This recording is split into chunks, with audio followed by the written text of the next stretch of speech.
It's a deadly fire that is still burning. The Mendocino Complex fire, made up of the river and ranch fires that collectively charred tens of thousands of acres and left one firefighter dead. And tonight we're learning firefighters' efforts may have been hindered by Verizon throttling firefighters' data. Yeah, it's a shocking revelation given those circumstances of the fire. Firefighters in Santa Clara say Verizon intentionally slowed down their data while they were getting sent out to fight the Mendocino Complex fire. So the question, what exactly is data throttling? Well, essentially, it's the intentional slowing down of your internet speed by your service provider. It's used to regulate network traffic. With most carriers, it's done under the fair use policy, which in theory is to stop some people from eating up all the available data, even on unlimited plans.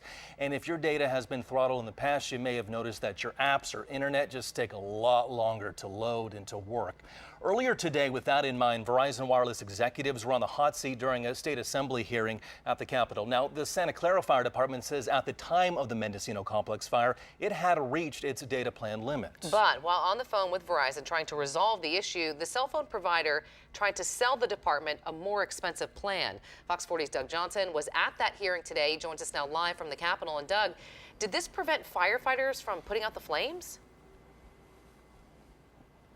Nikki, they say it really didn't because firefighters were quick to get on their personal cell phones that were on other carriers, and they also were able to borrow Wi-Fi from other local agencies such as the CHP. But what they did end up having to do was overnight ship a router from AT&T to their command post to continue to get internet. And again, this is internet that they use really to get information out to the public. Meanwhile, lawmakers here today, they really wanted to hear both sides on this to ensure something like this doesn't happen again. On California's fire lines, smartphones, laptops, and tablets have become a vital tool for firefighters to save homes and lives. Using it to upload and transmit information like evacuation orders and warnings to the public.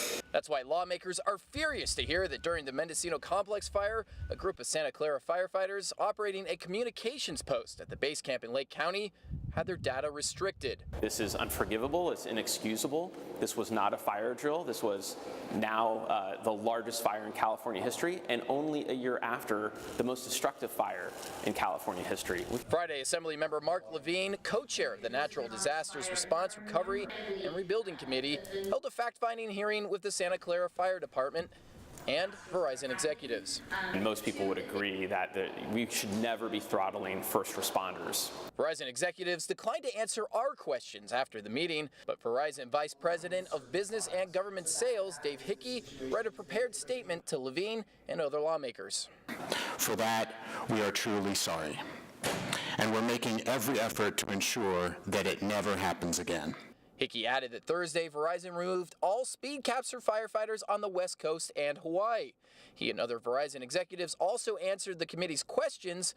However, the Santa Clara firefighters who came to the committee hearing today did not stick around to hear it. There's a lot going on this summer. We're getting back to the Bay Area so that we can get back to our work. And the Santa Clara Fire Department says that a similar situation did happen to them back in December when they were fighting the Thomas fire in Santa Barbara. But they say that issue was resolved over the phone in about 20 minutes, and they were told back then this wouldn't happen again. Now, they did say that the department is now going through the process of getting a second service provider, AT&T, and no word yet on if they'll just keep two service providers, one as a backup, or if they're just going to completely switch over to AT&T. Reporting live at the state capitol tonight, Doug Johnson, Fox 40 News. Doug, thank you. Now let's get